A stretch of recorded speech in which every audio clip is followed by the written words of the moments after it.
بەناوی خوای گەورە سڵاوتان لەبێت بینەرانی بەڕێز و خۆشەویست لە سەرۆکایەتی هەرێم سێ سەرۆکایەتێکی هەرێم و لایەنە سیاسیەکان لەگەڵ شاندی دانوستانکاری کورد لە باغداد کۆبوونەوە بۆ قسەکردن لەسەر ئەنجامی کۆبوونەوەکە و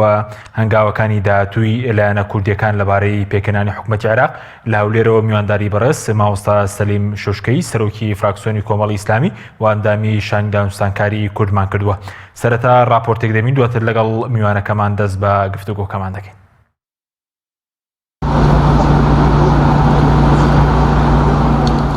لا سەرۆکایەتی هەرێمی کوردستان سێ سەرۆکایەتیەکەی هەرێم و لایەنە سیاسیەکانی هەرێم لەگەڵ شاندی دانوستانکاری هەرێمی کوردستان بۆ پێکهێنانی کابینەی داهاتووی حکوومەتی فیدراڵی عێراق کۆبوونەوە. کۆمەڵی ئیسلامیش بە شاندێک کە پێکهاتبوون لە مامۆستا عەلی باپیر ئەمیری کۆمەڵی ئیسلامی و سەلیم شوشکەی سەرۆکی فراکسیۆنی کۆمەڵ لە پەرلەمانی عێراق و حەسەن بابەکر ئەندامی سەرکردایەتی لە کۆبوونەوەکەدا بەشدار بوون. دوای تەواوبوونی کۆبوونەوەکە سێ سەرۆکایەتیەکەی هەرێم و لایەنە سیاسیەکان و شاندی دانوستانکاری هەرێم ڕاگەندراوێکیان بڵاو کردەوە و باز لەوە دەکەن شاندی هەرێمی کوردستان لە گفتوگۆکانی پێکهێنانی حکوومەت بەردەوام دەبێت و پشگیری حکوومەتێکیش دەکەن کە توانای چارەسەرکردنی کێشەکانی ئێستای عێراقیە بێت. لە بەشێکی دیکەی ڕاگەندراوەکەدا هاتووە ئەو هەنگاوانەی تا ئێستا لەلایەن عەلاویەوە نراون بۆ زۆرێک لالایەن و پێکاتەکانی عێراق جێگەی دڵنیایی و متمانە نین. بۆیە داوا دەکەن پێداچوونەوە بۆ شێوازی مامەڵەکردنەدا بکرێتەوە بە جۆرێک کە حکوومەتی ئایندا ڕەنگدانەوەی داخوازی هەموو پێکاتەکانی عێراق بێت. لە هەمان کاتیشدا سێ سەرۆکایەتیەکەی هەرێم و لایەنە سیاسیەکان و شاندی دانوستانکاری هەرێم داکۆکی لەسەر پاراستنی قاوارەی دەستووری و سیاسی هەرێمی کوردستان و دەستەبەرکردنی سەر جەمافە دەستووریەکانی هەرێم و ناوچە کێشە لەسەرەکان دەکەنەوە. لالایەکی ترەوە وەزیری دەرەوەی ئەمریکا هانی سەرۆکوەزیرانی ڕاستپێردراوی عێراقیدا لە پێناو سەرکەوتنی حکوومەتەکەی کێشەکانی لەگەڵ سەرانی کورد و سوننە چارەسەر بکات. مایک پۆمپیۆ وەزیری دەرەوەی ئەمریکا پەیوەندیکی تەلەفۆنی لەگەڵ محەممەد تۆفیق عەلاوی سەرۆکوەزیرانی ڕاستپێردراوی عێراق ئەنجامدا و پابەندی وڵاتەکەی بە عێراقێکی گەشە سەندوو بەهێز و خاوەن سەروەری دووپات کردەوە. لەو بارەیەوە وتەبێژی وەزارەتی دەرەوەی ئەمریکا لە بەیاننامەیەکدا ڕایگەیاند لە پەیوەندیە تەلەفۆنیەکەدا پۆمپیۆ هانی عەلاویدا کە لە پێناو سەرکەوتنی کابینە حکوومەتیەکەی کێشەکانی لەگەڵ سەرانی کورد و سوننە چارەسەر بکات. هاوکات سەرۆکایەتی پەرلەمانی عێراق ڕۆژی پێنجشەممە بۆ متمانەدان بە کابینەکەی عەلاوی دیاری کرد. بە پێی ڕاگەندراوی فەرمانگەی ڕاگەاندنی پەرلەمانی عێراق لە کۆبوونەوەی سەرۆکایەتی پەرلەمانیدا بڕیار درراوە ڕۆژی پێنجشەممە کاتژمێر 1 دوای نیوەڕۆ بۆ متمانەدان بە کابینەی محەممەد تۆفیق عەلاوی دیاری بکرێت. دیاریکردنی ڕۆژی پێنجشەممە بۆ متمانەدان بە کابینەی عەلاوی لە کاتێکدایە تاوەکو ئێستا لایەنە کوردیەکان و بەشێک لە سوننەکان لەبارەی پێکهێنانی حکوومەت لەگەڵ کاندینی ڕاستپێرراو نەگەیشتوونەتە ڕێکەوتن. بە پێی مادەی 76 دەستووری عێراقیش کاندیدی سەرۆکوەزیران دەبێت لە ماوەی 30 ڕۆژدا کابینەکەی پێک بێنێت کە ئێستا محەممەد عەلاوی بۆ پێکهێنانی کابینەکەی تەنها 6 ڕۆژی لە بەردەم داماوە. والسلام عليكم ورحمة الله وبركاته.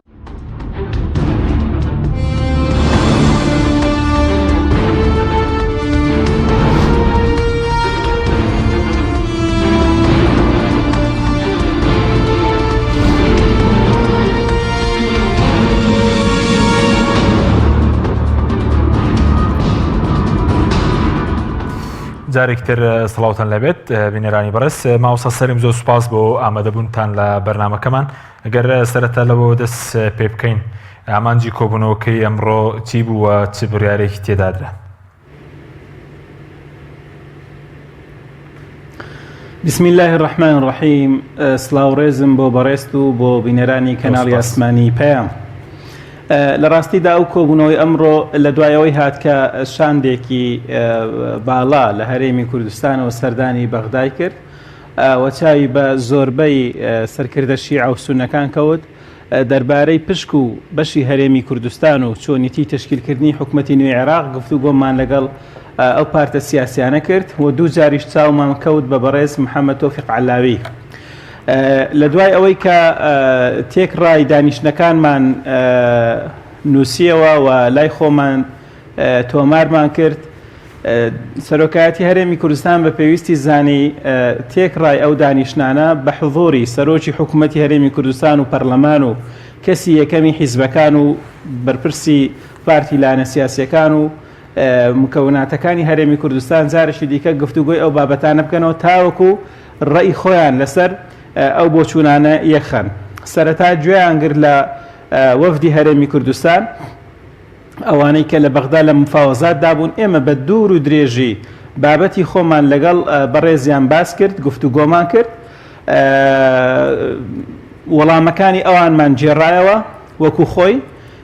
لە پاشان بڕیارێکیان دەرکرد و بەیاننامەیەکیان بڵاو کردەوە. نەتیجەی دانیشتنەکە بەو شێوەیە. بەڵێ بەس مامۆستا نەتیجەی ئەو گفتوگویانەی کە بەڕێز دووجار لەگەڵ علاوی کاندیدی ڕاستپێردا و کۆبوونەوە لەگەڵ لایەن شیعەکانیش کۆبوونەتەوە لەگەڵ سونەکانیش وتوێشتان کردووە بڵین ئەنجامی ئەو کۆبوونەوەی ڕابردوو چی بوون ینی بە دیاری کراوی؟ ئەگەر ڕاستی دەوێت ئێمە سەرەتا کە چوین بەنیاز نەبووین شەوی یەکەم چاومان بەکەسکەوێ، بەڵام ساعت 8 کە گەشتینە ئەوێ ڕاستەوخۆ لە ماڵی محەممەد حەلبوسی دانیشتێکی فراوان هەبوو کە تێیدا سەرکردەی هەموو شیعەکان و سونەکان لەوێ بوون، جگە لە مقتەدا سەدر هەموو لێ ئامادە بوون. لەوێ کۆبوونەوە ئێمە وەکو شاندی کوردی بە دوور و درێژ بابەتی خۆمان و داخوازیەکانی خۆمان بە ئەوانگەیان کە بریتی بوون لەوانەی خوارەوە. یەکەم هەرێمی کوردستان قەوارەیەکی دەستوریە و پێویستە وەکو دەستور تەماشا بکرێت، لە چوارچێوەی دەستوردا معاملەی لەگەڵ بکرێت، وەکو پارێزگار ڕازیمان نییە سیر بکرێت. بەشی دووەمیان بابەتی بودجەی هەرێمی کوردستان کە پێویستە زمانێکە بێ بۆی سێمینیان بابەتی مادەی 140 ئەو کێشانەی کە هەیە و هەموو ئەوانەمان کردە پرس و پێشمان ڕاگەاندن کە ئێمە بربەست لە بەردەمی ئەو حکوومەتەدا نامانێت دروستکەین و دەمانێت هەماهەنگ بین. هیچ کاتێک ئێمە وەکو کورد بەشێک نەبووین لە کێشە لە عێراقدا و بەشێک بووین لە چارەسەر. هەتا بە بەڕێز نووری مالیکیشم گوت کە خۆت دەزانی جارێک تۆ حکوومەتەکە لە هەولێر تەشکیل کردووە، چونکە ئەوان پێیان وابوو کورد بربەستێکی ڕئیسیە لە بەرامبەر ئەوەی کە نایانەوە حکوومەتە دروست بێت. بەڵام ئەوەی کە بربەست بوو خۆیان بوون، چونکە خۆیان هەستاون لە نێوان خۆیاندا کۆمەڵێک پرەنسیپیان دروست کردووە بۆ دروستکردنی ئەو حکوومەتە کە ڕای لایەنە سیاسیەکانی لەسەر نییە و هیچ حیسابێکیان بۆ حزابی سیاسی نەکردووە و ئیشکالێت هەبوو لە شێوازی دیاریکردنی وەزیرەکان.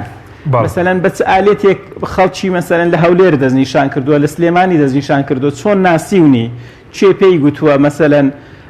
تا چەند تەوازونی سیاسی لە هەرێم ڕەچاو کردو. کۆمەڵێک لەو بابەتانەش گفتوگۆ کرا. بەڵێ بەس بە دیاریکراوی ینی چیتان هێناوە بۆ هەرێم لە گفتوگۆکان، یعنی هیچتان دەستکەوت لەو گفتوگویان لایەنە کوردیەکان لەگەڵ وەڵامی سەرۆک وەزیران چی بوو، وەڵامی لایەنەکان چی بوو بۆ چۆنێتی بەشداریکردنی کورد؟ ڕاستی سەرەتا محەممەد تۆفیق عەلاوی کە چوین چاومان پێکەوت بۆ بەیانەکەی زۆر تون بوو، یعنی تەنها گوێی لێگرتین و لە پاشان گوتی وەڵامی من تەنها لە چەند کەلیمەیەک پێکدێ کە بریتێ لەوانە. یەکەم موچەی فەرمانبەرانی هەرێم نابڕم، پارەی جوتیاران دەنێرم و لە پاشانیش کاندید لە حیزبەکان وەرناگرم. گوتمان بابین بزانین چۆن ئەتوو مەسەلەن زەمان چیە کە موچە دەنێری و زەمان چییە کە ئەتوو پارەی جوتیاران دەدەی و چۆن دەیدەی چکۆ بە فلتەری پەرلەماندا تێدەپەڕێ، زەمان چیە کە پەرلەمان دەنگ دەدا لە مەسلحەتی هەرێمی کوردستان. ئەوانە دەمانەیە بەنووسین مەسەلەن گفتوگۆی ئەو بابەتانە بکەین. گوتی نەخێرە من تەنها ئەوەندە قسەم کرد، ئامادە نیم گفتوگۆی بکەم. دەرگاکەی داخست، دەرگای گفتوگۆی لەگەڵ داخستین. ئێمە ناڕازی بوون لە ئەداکەی و بەجێمان هێش بە جۆرێک لە ناڕازی بوون بۆ ڕۆژی دواتر لەگەڵ سەرۆکی حیزبی داوە نووری مالکی کۆبووینەوە و لەگەڵ عەمار حەکیم و سەرۆکی و لەگەڵ سونەکان و کۆمەڵێک بەرپرسی دیکەی عێراقی ناڕزایی خۆمان پێڕاگەیان. لە پاشان داوای کردجارێکی دیکە بابتان بینمەوە ئێوە خەڵەت لە من حاڵی بوون، ئێوە لە من تێنەگەیشتون. من داوام کرد کە پێشتر پارتی وێچێتی هاتوون بۆ ئێرە ئێستا لایەنە سیاسیەکانی هەرێم هاتوون ئێوە سێ وەزیرتان داوە بە ئەوان بەڵام ئێستا دەدە بێ سەقفی مەطالیبی ئێمە زیاترە کە بریتێ لە 4 وەزیر بار بوو 4 وەزیرەکەی تەسبیت کردبوو لای خۆی وەزیرێکی دەوڵەتیشی بۆ شؤونی هەرێمی کوردستان زیاد کردبوو و قسەکانیشی زۆرە گۆڕانکاری بەسەردا هاتبوو نەرمتر قسەی دەکرد و ڕازی بوو کە مامەڵەیەکی باشتر لەگەڵ هەرێمی کوردستان بکە بەڵام ئێمە لە قسەکانی هیچ ئەو تێبینێکی وامان نەبوو قسەکانی عیبی نەبوو زەمان چییە کە ئەو شتانە دەدا بە هەرێمی کوردستان ئێمە لە ڕابردوودا هەروتراوە کە کورد شەڕکەری باشە بەڵام مفاوەزەتکاری خراپە و لە مفاوەزاتدا نایباتەوە کە لە مفاوەزاتیشدا نەمان بردوتەوە ئەو خۆش باوەڕیەوە کە وەفدی کوردی دائیمەن هەی بووە یعنی قسەیەکە لە مەجلیسێکدا دەیکا دەڵێ بەڵێ من موچە دەدەم بەڵام چۆن دەیدەی چەندی دەدەی چۆنی دەدەی زەمان چییە یعنی لە چۆن تەسبیتیکەین ئەوانە بەڕاستی کێشە بوو باشە بەس وەکو موچە یعنی خۆی زەمانەتیدا بەڵام تاکو ئێستا بۆچی موچەی ئەم مانگە 453 ملیارەکە نەگەیشتۆتە هەرێمی کوردستانی ئەو مانگە چووکە بەشێک لە بڵێندێک زانیاری باز دەکەن کە کێشەکە لە ئەنجومەنی وەزیرانە و کێشەکە تەکنیکی نییە هیچ شتێکی وا لە ئارەدایە ئەمە قەناعەت دەکەم تەنها ئێستا لە سەروبەندی ڕادەستکردنی دەسەڵاتە باش عادل عەبدولمەهدی پێی وایە ئەو هیچ دەسەڵاتێکی نەماوە و داوای کردووە کە بە زووترین کات حکوومەتە تەشکیل بێ بە دووری نازانم زۆرێک بێ لە فشاریش لەسەر هەرێمی کوردستان تا بە زووترین کات بێتە ژێر ئەو فشارە و زوو تەسلیم بێت و مەطالیبەکانی خۆی کەم کاتەوە و ئامادە بێت دەنگ بدا بەو کابینەیە دەنا هیچ هۆکارێک نییە یعنی هیچ مبەرراتێک نییە بۆی لەبەرچی موچە نانێردرێت تەنها فشارێکە لەسەر هەرێمی کوردستان تاوەکو زووتر بێتە ژێرباری ڕێکەوتن و گفتوگۆکان باشە بەس مامۆستا خۆت لە شاندەکە بەشدار بووی هیچ لە کۆبوونەوەکان وێنەری موقتەدا سەدر باسی نەسار ڕوبێعی دەکرێت کە هەڕەشەی لە شاندی کورد کردبێەوە لە سەرۆکی پەرلەمانی عێراقیش ئەگەر کۆبوونەوەی پەرلەمان بۆ متمانەدان بە حکوومەت کێشەی بۆ دروستکاوە لەبارەی نەوتیارێمەوە هیچ هەڕەشەیە کرا لەبارەی پشکی کوردەوە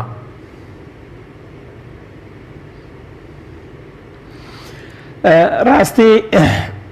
نایشارینەوە کە تەیاری سەدری دائیمەن بە زمانی هەڕەشە گفتوگۆ دەکا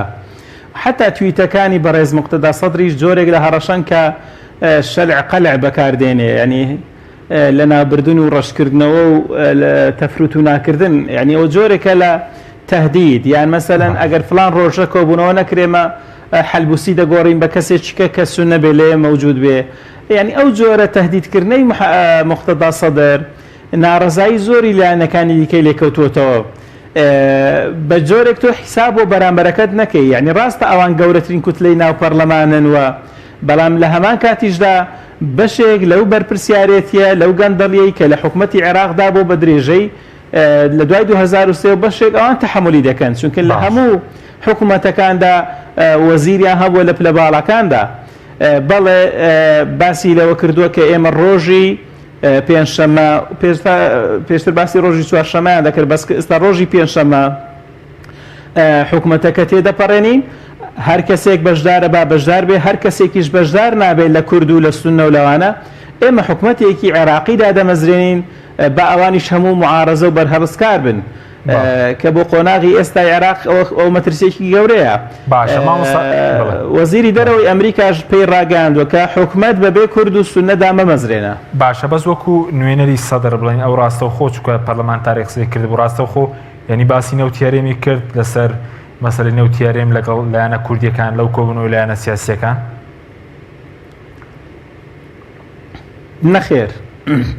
نەخێر باسی ئەوەی نەکردووە تەنها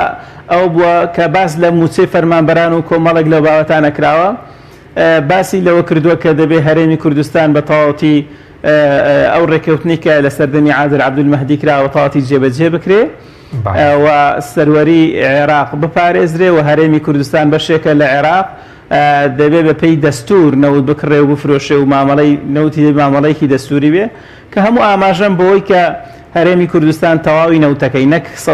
250,000 بەرمیل یان 150,000 بەرمیل تەواوی نەوتەکەی ڕادستی شەریکەی سۆمە بکە ئەوە یەکێکە لە داخوازیەکانیە باش ئەوە داخوازەکانی سەدە زۆر باش بەس مامۆستا وەکو پێشتر هەواڵێک بڵاوکرابەوە گوایە شانی دانوستانکاری کورد و ئێوە ژۆکو شاندەکە بەی شێوەیەک داواتان کردووە وەزیری دارایی فات حسێن کە پشتی پارتی بووە پێشتر بمێنێتەوە داکۆکی لەسەر شتێکی ئاوا دەکەنەوە بەتایبەت وەکو کۆمەڵی ئیسلامی و ئەندامی شاندەکە.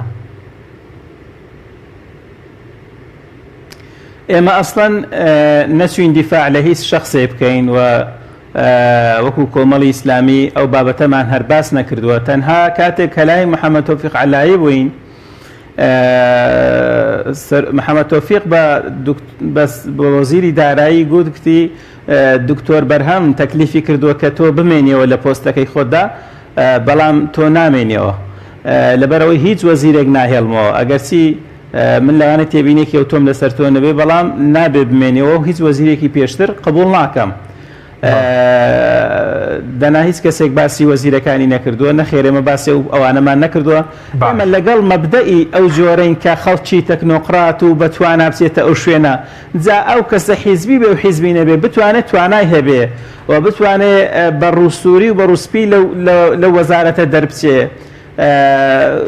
گەندەڵی بەسەردا ساق نەکرێتەوە. ئێمە پێمان ناخۆشە کوردێک ببێ بە وەزیر دوایە بهێنە پەرلەمان و لەسەر دزی و گەندەڵی متمانی لێوەرگیرێتەوە دەرکرێت زۆرمان پێ ناخۆشە پێمان خۆشە خەڵکانێکی بەهێز بن ئەوزار نەیشاردەوە ئەو وەزیرەکانی داناوە یعنی وەزیرەکانی داناوە و کۆتایی پێهاتووە باشە لای ئەو باشە بەس مامۆستا وەکو خۆت کەندامی شاندەکە بووی یعنی لە گفتوگۆکانە هیچ داکۆکێکت کرد لە مەسەلەی مافە دەستوریەکانی خەڵکی کوردستان لە مەسەلەی موچە یعنی هیچ داکۆکێک کرد لەو گفتوگویانەی کە بەڕێزت کرد لەگەڵ سەرۆک وەزیران و لەگەڵ لایەنە بڵێن سونی و شیعەکان؟ ئێمە پێشی ئەوەی محەممەد تۆفیق عەلایی بێتەوە بە سەرۆک ببێ بە سەرۆک ئێمە دەمانزانی کە ئەو پیاوە ئەگەری بەهێزی هەیە بێتە سەرۆک وەزیرانی عێراق. باش لە پەرلەمان دانیشتمان لەگەڵی کرد لە نزیکەوە من پێم گوت تم ئەوەی گرنگە بەنسبەت ئێمەوە ئەوە نییە زەید یا عەمەڕیان فڵان دەبێتە وەزیر ئەو پۆستە ویزاریانە بەنسبەتی ئێمە شتی گرنگ نین ئەوەی گرنگە چەند شتێکی مەبدەئی هەیە ئێمە پێمان خۆشە جەنابەت پێوە پابەندوی یەکەمینیان تۆ سەرۆک وەزیرانی هەموو عێراق بی یعنی هەرێمی کوردستان وەکو هەرێمێکی داخلی عێراق تەماشاکەی و فەرمانبەرەکانی بە فەرمانبەری خۆت بزانی زۆر شتێکی نامەعقولە کە ڕئیسێک بێت لەبەر ئەوەی پارتێکی سیاسی یان هێزێکی سیاسی یان تەنگژەی نێوان حکومەتی هەرێم و بەغدا هەیە تۆ ئینتیقام لە هاوڵاتیانی بێگوناه وەربگری تۆ موچەی ئەوان ڕابگری معنای ئەوە فەشەلێکە سەرەتای فەشەلی عەبادی و مالیکی بەوە دەستی پێکرد کە هاوڵاتیانی هەرێمی کوردستانیان تەعزیب دەدا لەسەر ئەو بابەتە گوتی من دڵنیاییتان پێ دەدەم تەبانەوەی کە لە نووسینەکان لای خۆشم هەرماوە کتی من وعدتان پێ دەدەم بابەتی موچە ئەوە وەکو خۆی دەڕۆکتم بابەتی دووەمیان بریتێ لە گەنمی جووتیاران گەنمی جووتیاران هێندێکیان لە 2014ەوە لە 2015 و 16 گەنمیان تەسلیم کردووە نە بە شەرع نە بە قانون لە هیچ شوێنێکی دنیادا نییە دەوڵەتێک گەنم لە هاوڵاتیانی خۆی وەربگرێ بەڵام پارەیان نەداتێ یعنی لە شوێی دنیادا شتی وایە هۆکار چیە لەبەر چییە گوتی دڵنیاتان دەکەم من کەسێکم نوێژ دەکەم و بڕوان بەخوایە ئەو دینم ڕێگەم پێ نادا ئەو زوڵم و جەریمانە بکەم ئەوەی بە زوڵم دەزانم و ئەو مەبدە لای من تەسبیت دەکەم ئەوە وعد من تەکلیفێکی کەشمان هەبوو کە ئەگەر بمانەوێ عێراق ئیستیقرار بەخۆی ببینێ ئەو هەموو هێزە چەکدارانەی لە بنباڵی حیزبەکاندا لە بنباڵی تەیارەکاندا خۆیان شاردوێتەوە ئەوانەی عێراقیان تێکداوە باشە ئەو بەعسکەریکردنی ناو ئەو هەموو شار و شارۆچکانە شتێکی زۆر خراپە داوام لێ کرد کە بتەوێتەوە سەرۆک وەزیرانێکی سەرکەوتوبی دەبێت ناو شار خاڵی بێ لە هێزی عەسکەری تەنها شورتەی ئیتیحادی و پۆلیسی تێدا بێ معقول نییە ئەو هەموو هێز و سوپایە لە ناو شارێکی وەکو کەرکووکدایە لە مووسڵدایە لە ئەمباردایە یعنی هۆکار چیە مبەڕیر چییە با لە دەرەوەی شارەکان جێگیر بکرێن لەکوێی دنیا هێزی عەسکەری لە ناو شاریدایە باشە بەس وەکو شاندەکەی خۆتان بڵێن کۆبوونەوە وا بڕیارە سەردانی بەغداد بکەن ئەو زانین ڕاستن کە لە هەندێک ئاژانس بۆن و من ئاژانس سیاواڵی عێراقی بڵاو کردەوە کە نێچیمان بارزانی سەرۆکایەتی شاندەکە دەکات وەکو سەرۆکی هەرێم و سپەش شاندەکە سەردانی بەغداد دەکات بڵین دووبارە لە ڕاستیدا لە کۆبوونە ئەوڕۆدا لە کۆتاییدا داوایان کرد ئێمە سەردانی بەغدا بکەینەوە. منیش باسی ئەوم کرد پێم ڕاگەاندن کە ئێمە سەردانی بەغدامان کردووە، ئەو گفتوگویانەمان لەگە بەغدا کردووە، شتێکی نوێ نیە ئێمە بچین جارێکی دیکە لەگەڵ چێ دانیشینەوە، ئەوەی دانیشتوین قسەمان کردووە، ئەوە وەڵامەکانیانە. بۆیە پێشنیار دەکەین کە سەرۆکی هەرێمی کوردستان لەگەڵ کەسی یەکەمی لایەنە سیاسیەکانی عێراق دانیشتنیشی دیکە بکەن، کۆمەڵێک زەمان لە محەممەد تۆفیق عەلاو وەرگرن و کۆمەڵێک مەترسیش هەیە بیڕەوێنێتەوە و لە پاشە ئێمە دەنگ بدەین بەو کابینەیە، چونکە پێمان خۆش نییە گرفت لە بەردەم ئەو حکومەتەدا لەسەر دەستی کورد دروست بێ. لەوانەیە کۆمەڵێک لایەنی شیعە، کۆمەڵێک خەڵکی سوننە کە تێوە گلاون لە گەندەڵی ترسیان هەبێ. ئێمە پێمان خۆشە هەر کەسێکە لە گەندەڵیەوە گلاوە بە سزای عادلانەی خۆی بگا و ناشمانێ وەکو هێزە کوردیەکان بربەست بۆ حکومەتی نوێ عێراق دروستکەین. دەمانەوەی حکومەتە هەبێت، چونکە حکومەتی بەغدا کە هەڵوەشە کە عێراق لە باڵیەک چۆ دەرێ، بە تایبەتی لەگەڵ ئەو مەترسیانەی کە هەن، مەترسی ئەمنی، مەترسی تەندروستی لەسەر عێراق و کڕۆنا و کۆمەڵێک لە بابەتانە تەئسیر لە هەرێمی کوردستانیش دەکات. ینی لە مەسلحەتی هەرێمی کوردستان لە بەغدا حکومەت نەمێنێ، چونکە بەشێکی زۆر لە موچەکانی ئێمە لە بەغداوە دێ، بەشێکی زۆر لە پێداویستەکانی ئێمە لە حکومەتی ناوەندیەوە دێ. هەر کاتێ ئەو حکومەتە پەچی کەوت یان هەڵوەشایەوە یان فەراغێکی لەو شێوە دروست بوو، کاریگەری سلبی لەسەر هەرێمی کوردستان دروست دەکات. بەڵێ بەس وەکو بڵێن بڕیاردرا سەرۆکی هەرێم خۆی بەتەنیا بڕوە یاخود بڵێن ئەندامانی شاری دانوستانکاریش لەگەڵی دەڕۆن بۆ بەغدا یاخود تا ئێستا یەکلا نەکراوەتەوە سبەی یا دوو سوێ بڵێن سەردانەکە دیاری کراوە وا دەکەی؟ ناگوتی ئێمە داوامان لێ کرد کە خۆی سەردانەکە بکە، بەڵام من پێشنیاری ئەوم کرد کە ئەو حیزب و لایەنە سیاسیانەش وجودیان هەبێ لەگەڵیدا بە تایبەت لە هەرێمی کوردستان. مەسەلە وانەی کە ئەندام پەرلەمانی هەیە لە ئاستی مەکتەبی سیاسی حیزبەکان کەسێکی دیکەی ئاوەری بکە، ئەو پێشنیاریان پێجوان بوو و لە پاشان گوتی ڕاگۆڕینەوە لەگەڵ کەسی یەکەمی حیزبەکان دەکەین داخۆچەوە وەفدەکە تەشکیل بکرێ. بەو شێوەیە بەیاننامەکەمان تەواو کرد، تا سیاغەشی تەواو بوو من لە ئێمامەوە بە زمانی کوردی و عەرەبی پێداچوونەوەمان بۆ کردو. لە پاشان ئێمە ڕۆیشتین بڕیارە لە ڕێگەی تەلەفۆنەوە بێ بە هەر شێوازێک بێ گفتوگۆ لەگەڵ کەسی یەکەمی حیزبەکان بکە بۆ تەشکیلکردنی ئەو حکومەتە کە لە ئێستادا بەنیازن لە بەغدا کۆبوونەوەیەک لەسەر ئاستی باڵا ئەنجام بدەن، چونکن کات لە بەردەستماندا نەماوە کە ڕۆژی پێنجشەممە بێ دەبێ بەیانی ئەوان بگەنە ڕێکەوتنێک، کە نەگەنە ڕێکەوتنێک ڕۆژی پێنجشەممە ناتوانین دەنگ لەسەر حکومەتە بدەین. ئەگەر چیمە پێم وایە ڕۆژی پێنجشەممە زووە دەکرێت چەند ڕۆژێکی کەش دوا بخرێت تاوەکو حکومەتێکی نەزۆک، حکومەتێکی لەرزۆک، حکومەتێکی ناتەواو لەدایک نەبێ. باشە، بەس وەکو وەفدەکەی خۆتان کام بڕۆ وەفدی کۆمەڵی ئیسلامی بڵین بەشداربوون لە کۆبوونەوە کە بە سەرۆکاتی مامۆستا باپیر بە دیاریکراویەوە لە کۆبوونەوە کە چی لەبارەی بەژاری کورد، چی لەبارەی مافەتە سوورەکانی خەڵکی کوردستان لە کۆبوونەوەکەدا پەیامتان چی بوو؟ ینی وەفدی کۆمەڵی ئیسلامی پەیامی چی بوو؟ جەختان لە چی کردەوە لە کۆبوونەوەی ئەمڕۆ مەبەستم؟ کۆبوونەوەی ئەوڕۆ بە سەرۆکاتی مامۆستا عەلی باپیر و کۆمەڵی ئیسلامی و کۆبوونەوە فراوانەکەش بە سەرۆکاتی سەرۆکی هەرێم بوو. سەرەتا سەرۆکی وەفدی هەرێمی کوردستان بابەتی سەردانەکەی بە دوور و درێژی باس کرد و لە پاشان بەندە هەستام تەعلیق و کۆمنتماندا لەسەر شێوازی مفاوەزاتەکە. مەترسیەکانی حکومەتی ناوەندیمان خستە ڕوو کە مەترسیەکانی ئێمەی کورد لە چیدایە. مەترسیەکانی ئێمەی کورد لەوەدایە پێمان ڕاگەیاندن کە یەکەم بابەتی موازنە و موچە کە هەدەفی یەکەمی هاوڵاتیانی هەرێمی کوردستانە بابەتی شایستە جوتیاران ئەو پارەی کە لای حکومەتی عێراقی ماوە مادەی 140 کە منتیقەیەکی فراوانە و ڕۆژانە خەڵک تێدا دەبێتە قوربانی و نیزاع لە بینی کورد و عەرەبدا لەو ناوچانە دروست بووە. ئەوانەمان وەکو تەڕح پێشکەش کرد و بە هێندیشیان وەرگر بەڕاستی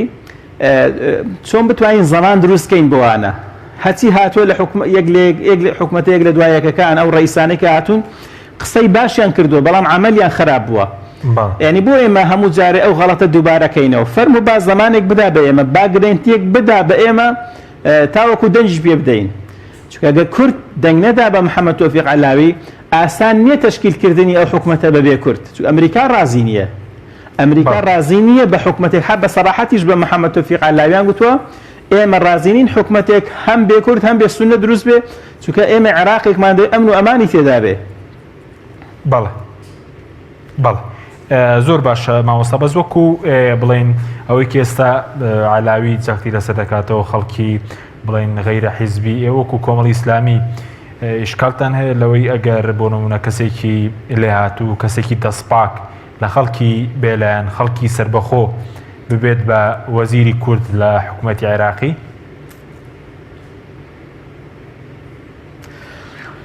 ئەگەر ڕاستی دەوێ ئێمە جیاوازی ناکەین لە نێوان خەڵکێک حیزبی بێ یان حیزبی نەبێ سەر بە پارتە سیاسیەکان بێ یان هەو نەبێ گرنگ ئەو مەبدەئەیە دەستپاک بێ ئەمین بێ لێزان و لێهاتوو بێ بەس لەگەڵ ئەوەش نینە مەسەرەن ئەگەر حیزبی بوو بەکەڵگنەیە و ئەگەر حیزبی نەبوو دیسان بەکەڵگنەیە هەر کەسێک ئەو سیفەتانەی تێدا بێ با لە هەر شوێنێکە بە هەر ناوێکی هەیە لەگەڵ هەر حیزبێکە مادەم لێوەشاوەیە مادەم دەستپاکە مادەم تەحملی ئەو کارە دەکا پێویستە پێی بسپێردرێ بەڵام وەکو ئەوانەش نین کە تەنها بڵین دەبێ بێلایەن بێت چونکە کەسێک لە بیرمان نەچێ لە عێراقدا ئینتخابات کراوە لە ئینتخابات ئەو لایەنانە ماندوو بوون و حیزبی سیاسین و کورسیان بەدەستهێناوە لە کاتێکدا دێتە سەر تشکیلی حکومەت لە هەموو دنیا داوایە ئەو حیزبانە حکومەت تشکیل دەکەن نەک خەڵکی بێلایەن چونکە خەڵکی بێلایەن نەهاتوتە ئینتخابات بۆ خۆی کاندید نەکردووە دەنگی نەهێناوە دەنگی داوە بۆی لە هیچ شوێنێکی دنیادا نییە مەسەلەن تۆ حکومەت خەڵکانێک بێن دەنگ بەدەست بێنن بەڵام تۆ ئەوان لابەی خەڵکی کە بێنی ئەوە نییە لە دنیادا ئەگەرچی ئێمە وەکو خۆمان پێمان وایە ئەو مەرحەلەی کە ئێستا تێیدان زۆر ئاساییە کە خەڵکی ئەواشی تێدا بێ بەڵکو ئەسڵەن ئەو وەزیرانەی کاندید کراون خەڵکی زۆر باش ئیشکالێتمان لە سەریان نییە ئەوەی ئیشکالێتە وەکو لایەنە کوردیەکان لەسەر ئەوەیە کە قەوارەی هەرێمی کوردستان گچکێ کاتەوە بیکاتە پارێزگار لە مەسلحەتی خەڵک نییە لە مەسلحەتی هەرێمی کوردستان نییە چونکە پێچەوانەی دەستوریشە لە دەستوردا هەرێم تەسبیت بووە حکومەتی هەیە پەرلەمانی هەیە موسەساتی دەوڵەتی هەیە ئەگەر حکومەتی عێراق لە ئێستادا جورئەت بکا بەوەی کە حیساب بۆ هیچ حیزبێکی سیاسی بۆ هیچ موسەساتێکی ئەو دەوڵەتە نەکا بە کەیفی خۆی لە شوێن بگەڕە خەڵک دانێ لەوانەیە حیزبەکانی ئێرە ڕەتفعل بیانگرێت تەعامل لەگەڵ ئەو وەزیرە نەکەن و کێشە بۆ خەڵک دروست بێ باشە بمانەوێ نەمانەوێ حیزبی سیاسی کە کاندیدێک دیاری دەکا هەوڵ دەدا بەرنامەی بۆ دانێ هەوڵ دەدا وەزیرەکەی سەرکەوتوو بێت تا خەڵک متمانەی پێ بکە بەڵام وەزیری مستەقیل هیچی نییە هەتا هیچ لە دەست بدە باشە بەزماوەی نەداخوات سەرکەوتوو یان سەرکەوتوو نەوێت تا شتێک لە دەست بدە بڵێن ڕەنگە خەڵکێک بڵێ ئەزمونێکمان هەیە لەگەڵ کەسانی حیزبی بە تایبەتی پارتویەکێتی لە 15 ساڵی ڕابردوو نەیانتوانێت شتێکی ئەوتۆ بکەن بۆ خەڵکی کوردستان بە ئەمجارە ئەزمونێکی خەڵکێکی بێلایەن و مەسەڵەن سەربەخۆ و تەکنۆکرات تاقی بکرێتەوە. بەڵێ لە مەبدەئی کۆمەڵی ئیسلامی ئەوەیە کە زۆر ئاسایە کە خەڵکی وامان پێ باشە خەڵکی بێلایەنی مستەقیلی نەزیهی پاک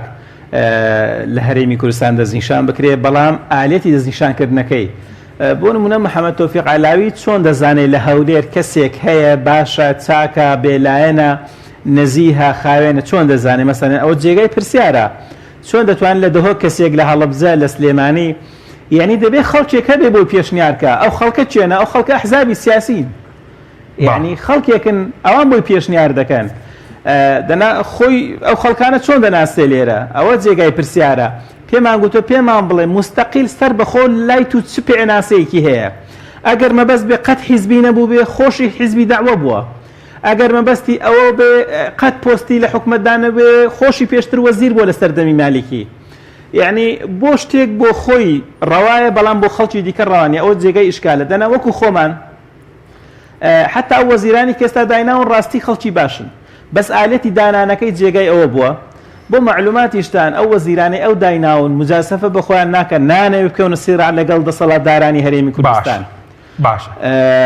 بەڕێز حاکم ڕزگار لە سلێمانی حاکمێکی باش بووە کاکشوان عادل عەبدولکەریم ئەوانەی کە داناوە خەڵک شاهدیان بۆ دەکەوانە خەڵکی چاکن خەڵکی باشن بەڵام ئەوانش بمانەوێت نەمانەوێت لێرە دەژین نانەوێت تەمەڕوت کەنە سەر خەڵکی خۆیان خەڵکێک بێ کاندیادیان کا بەڵام لێرە حیزب لایەنەکان دامیان نەکەن بڕواناکەم ئەوانش ئەوان قبول بێت. سپاس دەکەم. ناوبڕێکمان هەیە دەگەڕێم بۆ لای بەڕێستە مامۆستا بەڵێ بینەرانی بەڕێز ناوبڕێکی کورت و دەکەنین وڵات.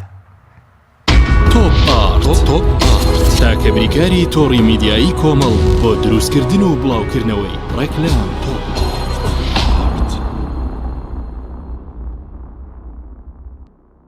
ئایا تا ئێستا کێشەی کارەبات هەیە؟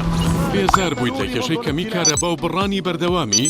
بە دوای کارەبایەکی بەردەوام و بێکێشە و تێچووی کەمدا دەگەڕێیت؟ ئەوە فانسی پاوەر سەرجەمە و کێشانەی بۆ چارەسەر کردویت بە دانانی سیستەمی سۆلار و وەرگرتنی وزە لە خۆرەوە بە بەکارهێنانی باشترین مەوادی ستانداردی جیهانی کە سەرجەمیان گرنتی چەندین ساڵیان لەگەڵدایە. بە سەرپەرشتی ئەندازیار و ستافی شارەزا و بازمون کارەکان جێبەجێ دەکرێن. ئەم سیستەمە دوورە لە تێکچوون و هیچ تێچوویەکی ڕۆژانەی نییە. هەروەها بە دۆستی ژینگە ناسراوە و ژینگە لە پیسبوون دەپارێزێت. فانسی پاوەر بۆ داهاتوویەکی ڕووناکتر. ناونیشان سلێمانی شەقامی مامۆستایان نزیک شەقامی قەنات تەلاری جاسەنە 0 153 85 85. ئەم کوڕانەوی چالاکە حەزی لە چپسێکی چاکە بۆیانینی لای تاکە زۆر تەندروستە و زۆر پاکە. ئەم چەشناوی پاریە حەزی لە چپسی نینیە نینی تامیز ڕۆشتیە هیچ چپسێک وەک ئەو نییە. هەژوانیش کوڕێکی جوانە حەزی لە ئاهەنگێرانە لە یادی لەدایک بوونەکەی چپسی نینی بوو هەڵبژار دەکەی. نینی هاوڕێی مناڵانە تامی خۆشە و بێزیانە بۆن و ڕەنگی هەمە جۆرە شێوە و قەبارەی زۆرە. بشاری نینی تامێکی لە یاد نەکراو. تۆپ تاکە بریکاری تۆڕی میدیایی کۆمەڵ بۆ دروستکردن و بڵاوکردنەوەی ڕێکلام تۆپ.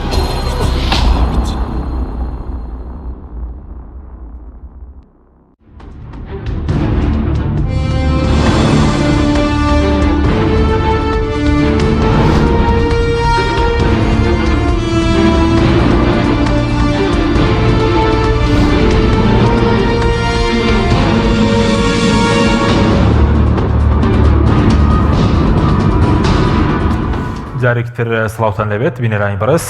مامۆستا سەرین پێش ناوبڕەکە باسی سێ ناوی وەزیری کوردت کرد بۆ نۆمنە عادل کەریم بۆ وەزیری بازرگانی ئەوەی کە باسی لەکێ بڵین شوان تەها بۆ وەزیری دارایی و ڕزگار محەممەد ئەمین بڵین بۆ وەزیری داد. یعنی ئەمانە یەکلا کراونەتەوە بڵین لە کابینەکەی قسەیان لەگەڵ کراوە ئەوەندەی کە ئێوە ئاگادار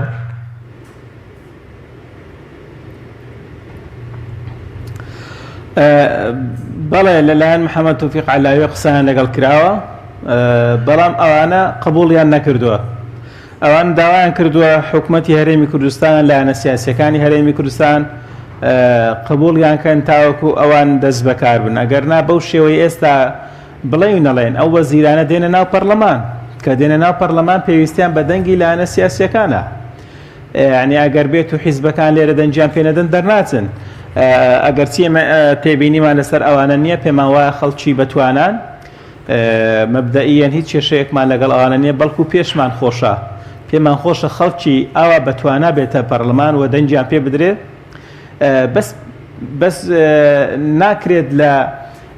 حیساب و مؤسساتی حکومەت نەکرێت بۆ لایەنە سیاسیەکان نەکرێت بۆی نەبێتە سونەتێک مەسەن هەر ڕئیسێک هات انتخابات بکرێ بەڵام هەمووان فڕێدا بە کەیفی خۆی زەید و عەمر و فلان و فیساردانە هیچ ڕۆڵێکیان نەبێت لە بەغدا. ئەو بەڕێزانش کە ئێستا بەتوانان ئەگەر لایەنە سیاسیەکان پشتیان نەگرن سەرکەوتو نابن ئەگەرنا ئێمە ئیشکالێتمان لەسەر و کاندیدە بەڕێزانە نییە. بەس مامۆستا وەکو ڕۆژی پێنجشەممە دیاری کراوە ئێستا دیاری لە کۆبنەوەکەی ئەم ڕۆژوە هیچ بڕیارێک هەیە کورد دەنگ دەدات دەنگ نادە لایەنە کوردیەکان مەوەسم بۆ ڕۆژی پێنجشەممە؟ کۆمەڵێک مەترسی هەیە. یەک لە مەترسیەکان ئەوەیە ئایا ئەو حکوومەتە تێدەپەڕێ ڕۆژی پێنجشەممە؟ ئەگەر حکوومەتەکە تێپەڕی و کورد بەشداری نەکرد ئایا لە پاشان ئاوتکردنی کوردستان و بەشداری نەکردنی ئێمە وەکو بەشداری نەکردنی سونەکانی لێ نایە لە حکوومەتی عێراقدا کاتێک کە تەحمیشکران و لە پاشان هاتنەوە زۆر بەلاوازی. بۆیە زۆربەی ئەو لایەنانەی کە لە سەرۆکایەتی هەرێم قسەیان کرد لەگەڵ ئەوە نەبوون مقاطعی حکوومەتی عێراق بکەین لە مەسلحەتی ئێمە نییە. ئێمە لەگەڵ ئەوەداین بەشدار بین بەڵام لەگەڵ ئەوەش دانینەکە شت فەرز بکرێ لەسەرمان لەلایەن کەسێکەوە لە بەغداوە کە نازانی چۆنە نازانین تا چەند فعلەن لەگە قسەکانیدا ڕاستە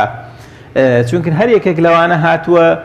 خۆی پێنەزیه و خاوێن بووە بەڵام ئینتیقامی لە باتی ئەوەی بۆ نمونە ڕخنەی هەبوو لە پارتی وێچێتی بە ڕوونی قسەی بکەین پێی وابوو ئەوانە نەوتی دەبەن و نەوتی نادەن و دەفرۆشن و سەر بەخۆی دەکەن و فڵان و فیسار بە ئەوان نەوێراوە هەستا معاشی خەڵکی بڕیوە ئەمە ئەومان پێ ناخۆشە پێمان خۆشە ئەگەر ڕاست دەکا لەگەڵ قسەکانی فەرموو با یاسا جێبەجێکە با دەستور جێبەجێکە بە ئەو کەسانی کە ئەو پێی وایە بە تەعامل لەگەڵ ئەوانە بکە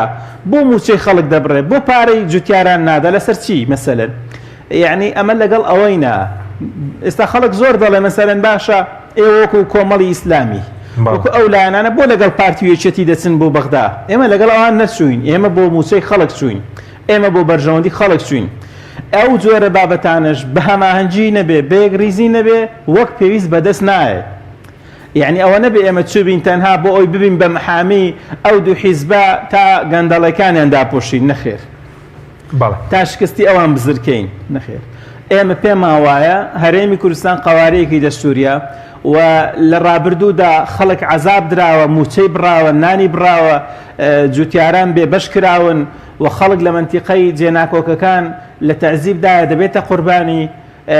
ئێمە لە پەرۆشی ئەوەوە چوین یعنی بۆ بەرژەوەندی گشتی نیشتیمانی چوین دەنەخۆی مەوەکو کۆمەڵی ئیسلامی وەزیرێکیشمان نییە و دڵنیاشم وەزیریشمان پێ نادەن چکە وەزیرەکان دیارە بە پێی مەقاعد و کوشتی تەوزیع دەکرێت ئەوەی پاڵی بێ ئێمەوە ناوە یعنی سۆز و خۆشەویستی ئێمەیە و بەرژەوەندی هاوڵاتیانە بەرژەوەندی هاوڵاتیانمان لە بەرچاو گرتووە خۆشەویستی ئێمەیە بۆ خاکەکەمان بۆ وڵاتەکەمان بۆ نیشتیمانیانی خۆمان و باوێنەکەش وەکو خۆی بگای هەموو جارێک گرێمان کردووە توانە بابەوە بەس دوو حیزبی سیاسی دەناسن ئێمە شەین یاو جارەی کە چوین لەگەڵ محەممەد تۆفیق عەلاوی دانیشتین زۆری پێخۆش بوو تی ئێستا ئێوە تەمسیلی هەرێمی کوردستان دەکەن جاران تەمسیلی دوو حیزبی سیاسی بوو جوکە مکەوینەتەکانمان لەگەڵ بوون لایەنی ئیسلامی لەگەڵ بووە مەسیحی لەگەڵ بووە تورکمان لەگەڵ بووە وەک هەرێمی کوردستان چوین بابەتەکە ئەوە نی هەندێک کەس لە فەیسبوکەوە دەڵێ باشە ئێوە بۆ خۆتان دەکەنەوە بۆ مەجلیستان پێ جوانکەن نەخێر و ئەو جار داواشمان لێ کردووە لێرە لە سەرۆکایەتی هەرێم ئێمە وەک کۆمەڵی ئیسلامی و لایەنەکانی کەش بە پێی حەتم و قەبارەی خۆمان دەبێت لە مؤسساتی دەوڵەتی عێراقدا بوونمان هەبێ ئەگەر بوونمان نەبێ هەر ساڵە هاوپەیمانی کوردستانی هەڵوەشاوەتەوە چێ سەبەب بووە پارتی وێچێتی سەبەب بوون ئەوان ئەو هاوپەیمانێتە لەوەی کە هەر شتێک هەر پۆستێکە بۆ لە بەغدا دابەشیان کردووە لە بینی خۆیان وەلایەنەکانی کان لێ بەبەش کردووە ئێستا نازان چۆن ئەو سیقەیە بجێڕنەوە بۆیە لە کۆبوونەوەی یەکەمی سەرۆکایەتی پەرلەمان داوامان کرد باوەفدەکە هەموو پێکەوە بین فەرموو بە هەنگاوی یەکەم بە عەمەلی دەست پێ بکەین ئەوە بوو کە هەنگاوە عەمەلەکەمان دەست پێ کردووە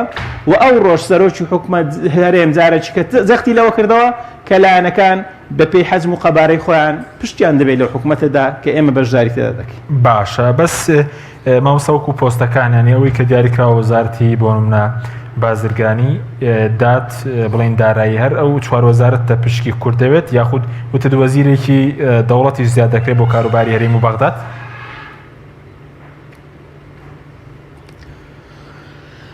بەڵێ وەزارەتی داد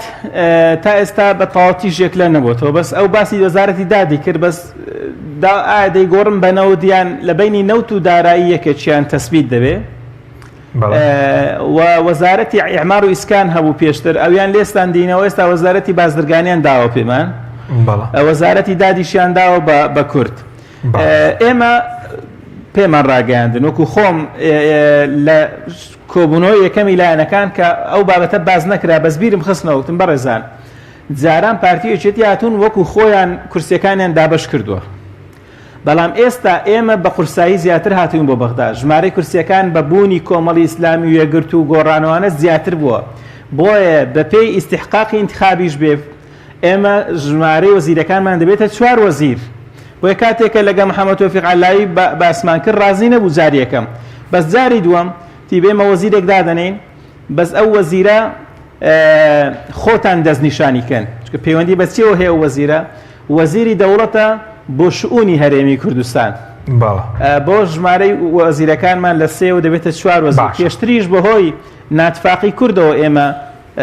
یەکێک لە وەزیرەکانمان لە دەستا بوو باشە بەس ماوەسە لەو 3 ڕۆژەی کە ماوە ینی ئەگەری هەرە بەهێزەوەی کە کورد لەگەڵ کاندی ڕاستپێداڕێککەوێت دەنگ بە کابینەکەی بدەن یاخود دەنگ بە کابینەکەی چووکە سێ ڕۆژ کاتێکی کەم نییە بۆ لە کاتێک کاوادەی بڵێن کۆبوونەوەکەی پێنجشەمەش دیاری کراوە.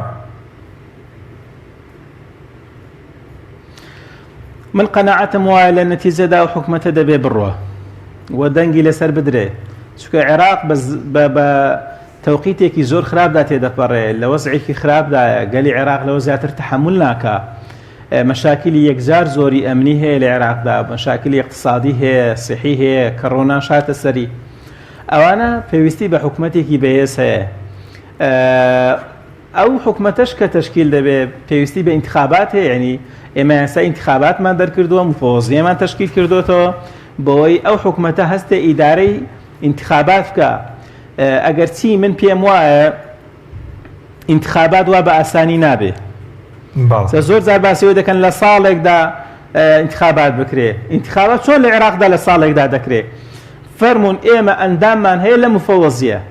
مفەوەزیەی باڵای هەڵبژاردنەکانی عێراق لیان بپرسن، دەڵێن مستەحیلە لە ماوەی ساڵێکا بتوانین ئیداری ئینتخابات بکەین. هەموو ئینتخاباتێک لە دنیا پێویستی بە کۆمەڵێک شت هەیە، یەک لەوانە ئەمن و ئەمانە. شارەکانی عێراق هیچی ئەمان نییە. ئایا حکومەتی عێراق یەک ساڵی پێویستە بەس بۆی هەیبەت و ئەمن و ئەمان بۆ عێراق بجێڕێتەوە؟ ئێگەیەک لە دوایەوەی کە ئەمن و ئەمان دەجێڕدرێتەوە ئەو جار ئیعلان دەکرێتکەی حکومەت ئینتخابات بکرێت، ئەو کاتەش پێویستی بە یەک ساڵی کە هەیە و لە دوای ئەو ساڵە ئەو جار ئینتخابات دەکرێت، بۆ خۆمان ئەو جار خولەکە تەواو دەبێت. من پێم وایە ئەو حکومەتە بۆ ساڵێک نییە، ئەو حکومەتە ماوەی یاسایی خۆی تەواو دەکا، تەواوی ئەو تەواوکەری حکومەتەکەی عادل عەبدولمەهدی دەبێ و ئینتخاباتی پێشوەختە من بە دووری دەزانم وەکو خۆم ئەگەر بشکرێ بەو شێوازەی ئێرە و ئێستا بۆ مفۆزەی ئێستا بۆ ئەوەی کە ئەمن و ئەمان نییە و کە هیچ یەکێک لە ئاوارەکان بەڕاستی لە زۆر شار و شارۆچکەکان کێشیان هەیە سوننەکان، ئەو هەموو نازیحە لە هەولێر و سلێمانی و دەهۆک و ئەوانە هەیە نەگەڕاوەتەوە، وڵاتێکی وێرانیان هەیە، مخەیەمیان هەیە، شیعەکان ئەمن و ئەمانیە لە شارەکان دانیە، مفۆزیە تا ئێستا تەشکیلەی خۆی نەکردوتەوە، یاسایەکە کۆمەڵێک ئیشکالەتی لەسەرە. ئینتخابات چۆن دەکرێت بۆ شێوەیە زەحمەتە؟ باشە، بەس مامۆستا وەکو سوننەکان کێشیان چییە و پێ وایە محەممەد حەلبوسی بتوانێت ینی وەکو ناکە بڵێن ڕێگری بکە لە تاوابوون نیسابی یاسایی کۆبوونەوەی پێنجشەممە کە خۆی دژی ئەم کابینەیەوە بازۆکێک کە ڕەچاوی پێکاتەی سوننە نەکراوە؟ لە ڕاستیدا محەممەد حەلبوسی دژی ئەو حکومەتەیە بەو شێوەیە، بەڵام لەبەرەوەی سەرۆکی پەرلەمان پۆستێکی میهەنیە ناکرێ وەکو کەسێکی لایەندار مامەڵە بکە، دەبێتە پەرلەمان، دەبێت ئیدارەی جەلسەکە بکە. بەڵام محەممەد حەلبوسی لە ئێستادا چاوەڕێی موقیفی کوردستانی دەکرد. ئێمە لە کۆبوونەوەکەدا بووین کە ئەو تەلەفۆن دەکرد و نامەی دەنەرد، پێی وابوو کە موقیفی خۆی لە ئێمە بەستۆتەوە، تاوەکو ئێمە تونتر مامەڵە بکەین لەگەڵ شیعە و باشتر لەگەڵ ئێمە دێتە پێش و بەڵام ناتوانێت بە تەنیا لە ساحەکەدا دژی شیعەکان ئیشکات، چونکە شیعەکان زۆرینەی ناو پەرلەمانن، دەتوانن واژوو کۆکەنەوە، دەتوانن ئیقالەیکەن، دەتوانن سوننەچیکەی لە زێدانن، چونکە سوننەکان دوو باڵن ئێستا. محەممەد حەلبوسی خەمیس خەنجەر نیوە بە نیوە دابەش بوون. خەمیس خەنجەر لە ئێستادا تەئیدی محەممەد عەلاوی دەکا کە تەئیدی دەکا لەوانەی دەستنە پەرلەمان دەنگ دەدەن، ئەو کاتە بۆ محەممەد حەلبوسی پۆستەکەی دەکەوێتەوە خەتەرەوە کە توانیوێتی بەهۆی پۆستەکەیەوە جەماوەرێکی زۆر لە خۆی کۆکاتەوە، ژمارەی لە 7 کورسەکان لە 7 کورسی و بکاتە 67 کورسی بەناوچە سونیەکاندا دەگەڕێەوە، دەنگێکی باشی لە دەورەی خۆی کۆ کردوتەوە کە بە زیان دەکەوێتەوە بۆی من پێم وایە لە نەتیجە چ سوننە چ شیعە چ کورد بە دووری دەزانم کە معوقات بۆ حکومەتە دروستکەن، ئەمریکاش ڕازی نابێ، هەمویان پێکەوە یەکدەنگ دەبن دەنگی پێ بدەن. بەڵام محەممەد تۆفیق عەلاویش دەبێت تۆزێک لەو سەرسەختی خۆی بێتە خوارەوە، جۆرێک لێک زەمان و ئەمان بدا بە هەرێمی کوردستان و سوننەکانی عێراقیش. باشە، سەبارەت بە CV وەزیرەکان کە پێنجشەممە کۆبوونەوە دەکات، تا ئێستا CV وەزیرەکان گەشتوتە پەرلەمانی عێراق، CVەکانیانەوە کارنامەی حکوومەتەکەش بڵین؟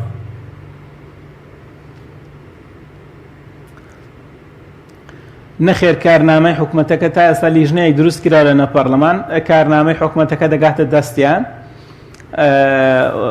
و لە پاشان دەگاتە دەستی ئەندامانی پەرلەمان بە شێوەیەکی گشتی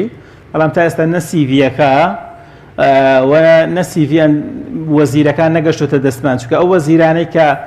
دەستنیشان کراون سونە پێی رازی نین بە وەزیرە سونەکان وە کوردیش ئەوەی کە ئێستا تەقدیم کراون لەوانەیە ڕەفز بێ لایەن کۆمەڵی کاندیدی دیکە لەوانەیە پێشکەش بکرێ بۆیە ئەو ناوانە تا ئێستا تەسبیت نەبوون 100% ئەگەرچی محەممەد تۆفیق عەلاوی دەڵێ ئەو ناوانە هەر بنێری مەسەلەن بۆ نمونە کورد 4 وەزیری هەیە دەڵێ فەرمونون ئێوە 12 کاندید بنێرن 12 کاندید بنێرن داهێنینە پەرلەمان چێ هەیان دەنجی هێنا بە ئەو بڕوە یعنی یەک کاندیدم بۆ مەنێرن دەڵێت چەند کاندیدێکی سەر بەخۆ بنێرن باش بۆ ئەوی چێ هەیان شانسی زیاتر بوو ئەو بڕوە باشە بە زۆکو لە ڕووی یاساییەوە دەبێت تاکەی بڵین سیڤی وەزیرەکان بگاتە دەستی ئێوە و سەبارەت بۆشکە کۆبنەوەکە پێویستی بە 166 پەرلەمانتارە بۆی کە نیساب تاوا بێت و کابینەکە متمانەی پێ بدرێت پێنجشەمە 170 ئەندام پەرلەمان واژویان کۆ کردوتەوە بۆ ڕۆژی پێنجشەمە ئامادە دەبن واتە نیساب تاوا دەبێت 48 کاتژمێرمان پێویستە بۆی کە سیڤی وەزیرەکان بگاتە دەستمان تاوەکو مناقەشەی بکەین تا تەماشاکەین ئاخۆ شایستان و پێشتر چیان هەبوو شەهادایان چییە پسپۆڕیەتیان چییە ئیشی ئیداریان کردووە نەکردووە جورئەت و لێزانینیان چۆنە ئەو سیفەتیان تێدا کە محەممەد تۆفیق عەلای باسییان دەکەن سەربەخۆن بەڕاستی یعنی وەژێکێکە لە کێشەکان بە ناوی سەربەخۆ کاندید لە هێند شیعە و لە سوننە و کوردوەر بگرن بەڵام خۆیان ژێر بەژێر ئیشیکە بکەن ئەوە شەر جێگای مەترسیە باشە بامەسە بەدووە پرسیارم سەبارەت بەوە بێ کە بڵێن ڕۆژی پێنجشەمە کە کابینەکە دێتە پەرلەمانی عێراق 3 ڕۆژ وادەی یاسایی لە بەردەم بڵین کاندیدی سەرۆک وەزیراندایە ئەگەر حکوومەتە مەترسیە کێشێ بۆ دروست بێ ینی بۆ نمونە لە ماوەی مانگە کەس مەسەلەن ئەمڕۆ 6 ڕۆژی ماوە کاتە 3 ڕۆژ دەمێنێت کەسێکی تر ڕاستپێرێ بۆ پێکەنانی حکوومەت بڵین سەرۆک کۆمار ئەو کاتە 3 خیارمان لەبەردەستە 3 هەڵبژاردە یەکەم ئەگەر هاتوو ئەو محەممەد تۆفیق عەلاوی سەرکەوتوو نەبووە کابینەکەی دەنگی پێنەدرا یان نەیتوانی تشکیلیکە ئەو کاتە سەرۆکی کۆمار بەڕێز دکتۆر بەرهەم دەبێتە سەرۆکی ئەنجومەنی وەزیران بۆ ماوەی 2 هەفتە لە پاشان درێژ دەبێتەوە بۆ مانجێکی دیکە لەو کاتەدا دەبێتە بەرپرسی یەکەمی سەربازی عێراق و تەواوی پۆستەکان و وەزارەتەکان دەگرێتە دەست کە شیعەکان بە هیچ نوعێک ئەویان قبوڵ نییە بەشی دووەمیان مانەوەی عادل عەبدولمەهدی وەکو لە پۆستەکەیدا بمێنێتەوە تاوەکو خولەکەی خۆی تەواو دەکا سێمینە ئەوەیە کەسێکی دیکە ڕاست پێدرێ کەوانە هەمووی بەڕاستی کاری ئاسانین قورسن بۆیە لە هەموو حاڵەتەکاندا هەر تێپەڕاندنی حکوومەتەکەی محەممەد عەلاوی لەوانەیە باشترین خیار بێت کە بێت و بەشێک لە